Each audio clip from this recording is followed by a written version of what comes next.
Salut les amis, bienvenue sur Humour Maker. La vidéo d'aujourd'hui va traiter d'un sujet qui concerne énormément de gens et je m'en rends compte de plus en plus, c'est la peur de la page blanche et le manque d'inspiration. Tu t'es lancé tout récemment sur l'écriture d'un sketch ou d'un stand-up, que sais-je, et t'as un peu l'impression d'être un fonctionnaire à qui on a donné du travail, tu sais pas par où commencer. Et ben c'est ce qu'on va voir aujourd'hui, comment et où trouver l'inspiration. On y va, c'est parti.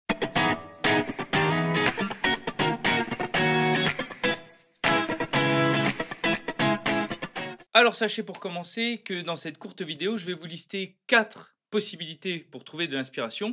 N'hésitez pas à venir en commentaire si jamais vous avez d'autres idées que j'aurais pu oublier. On est là pour échanger et ce sera avec grand plaisir. Le premier, vous allez voir, c'est quelque chose d'assez logique même si on n'y pense pas toujours, mais c'est ce qu'on va appeler le quotidien. La plupart des sketchs, que ce soit de personnages ou de stand-up qui marchent aujourd'hui, sont souvent issus de situations du quotidien. Donc c'est tout à fait logique de vous dire de vous arrêter un peu sur ce qui se passe tous les jours devant vos yeux pour pouvoir écrire des sketchs. 99% des stand-uppers aujourd'hui font à un moment donné dans leur spectacle ce qu'on appelle du stand-up d'observation et ils vont décrire une situation complètement banale de la vie de tous les jours qui vous est arrivé, qui m'est arrivé, qui est arrivé à n'importe qui, ce qui fait que ça va générer du comique. C'est ce qu'on appelle le stand-up d'observation.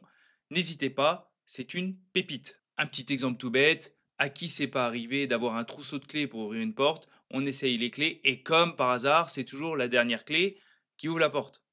Bon, ça pourrait même entraîner d'autres questions. Pourquoi est-ce qu'on commencerait pas par la dernière clé, qui du coup deviendrait la première clé? Enfin, vous l'avez compris, le stand-up d'observation, c'est hyper riche, ça parle à tout le monde et ça peut entraîner énormément de vannes.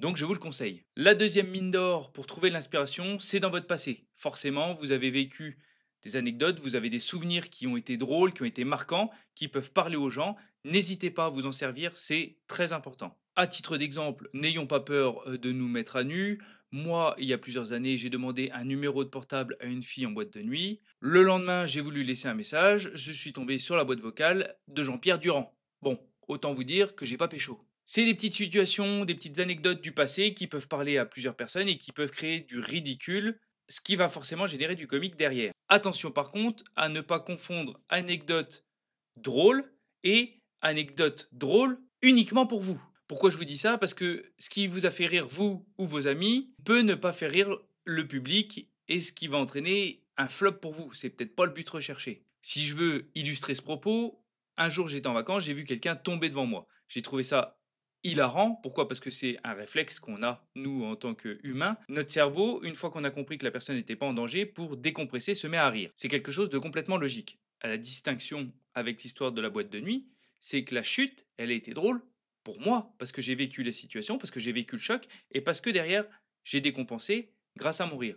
Mais le public, lui, il va pas trouver ça drôle. Méfiez-vous bien et faites la distinction entre une anecdote drôle pour tout le monde et une anecdote qui a été drôle sur le moment. C'est pas la même chose. La troisième source d'inspiration à exploiter, qu'on voit notamment sur les réseaux sociaux, c'est l'actualité. Évidemment, l'actualité, c'est quelque chose de quotidien, elle évolue en permanence, tous les jours, il y en a une nouvelle, et ça va vous apporter une multitude de choix et d'opportunités pour écrire un sketch. Alors oui, l'actualité n'est pas toujours drôle, et c'est à vous d'essayer de la transformer ou de l'analyser pour en trouver du ridicule ou de l'absurde dans ce que vous pouvez voir de manière quotidienne. Je ne sais pas, une déclaration politique, un discours d'une personne célèbre ou un fait divers que vous pouvez trouver drôle, n'hésitez pas à écrire un sketch.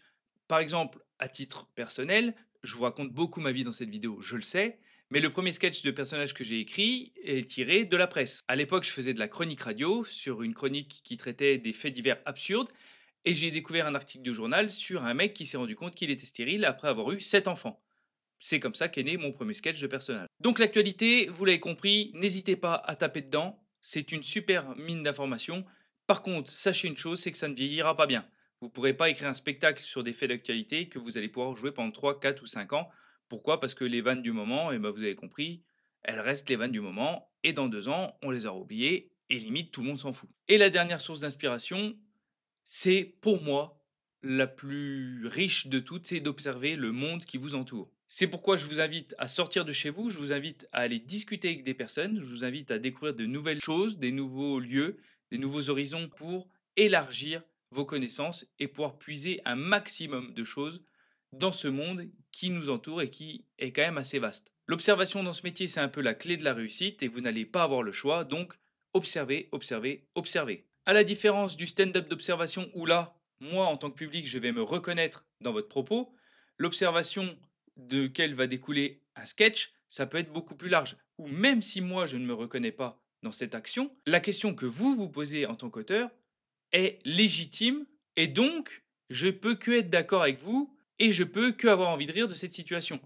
Un exemple tout bête, ou plutôt un exemple très connu, c'est le sketch de Gad Elmaleh sur la peur de l'avion, et il dit tout simplement qu'il arrêtera d'avoir peur en avion le jour où on arrêtera d'applaudir le pilote parce qu'il a réussi l'atterrissage. Ça vous est peut-être pas arrivé, moi personnellement ça ne m'était jamais arrivé, j'y avais jamais pensé, mais je suis d'accord avec ce postulat où pourquoi est-ce qu'on applaudit le pilote, c'est quand même son boulot. Donc observez le monde qui vous entoure et vous verrez qu'il y a une multitude de choses que vous allez pouvoir piocher et vous allez pouvoir en tirer du comique, du ridicule et de quoi faire de superbes sketchs. N'hésitez pas d'ailleurs à nous mettre en commentaire, ça intéressera toute la communauté de voir où est-ce que vous vous inspirez, comment est-ce que vous vous faites, est-ce que vous avez repéré des choses, les gens vont vous répondre, vont donner leur avis, est-ce que c'est parlant pour eux, est-ce qu'ils sont d'accord avec vous ou pas, et c'est comme ça que vous allez pouvoir enrichir aussi cette banque de données et votre propre expérience, donc n'hésitez pas. Je tenais à vous faire une vidéo sur la peur de la page blanche et sur comment trouver cette inspiration. Je pense que c'est un sujet qui intéresse beaucoup de monde et qui est complètement légitime. C'est pourquoi j'ai eu envie de faire ça aujourd'hui. Humour Maker, c'est la seule chaîne sur YouTube 100% gratuite qui va t'aider à démarrer ou à progresser en matière d'humour, que ce soit des sketchs ou du stand-up. Donc tu peux t'abonner, tu peux nous laisser un pouce bleu, ça nous fera grand plaisir. N'hésitez pas à venir en commentaire pour donner votre avis, ça nous fait grandir aussi. Et n'hésitez pas à consulter les autres vidéos de la chaîne. Il y aura forcément quelque chose qui va t'intéresser. En tout cas, j'espère que j'aurai pu aider les gens qui sont en recherche d'inspiration. Humour Maker est là pour vous aider, donc n'hésitez pas, commentez, partagez, discutez avec nous, ça nous fera grandir et ça nous fera très plaisir. Je m'appelle Jérôme Favier, je suis comédien humoriste depuis plusieurs années maintenant. J'ai fondé Humour Maker pour vous aider à progresser ou à vous lancer et je vous dis à la semaine prochaine.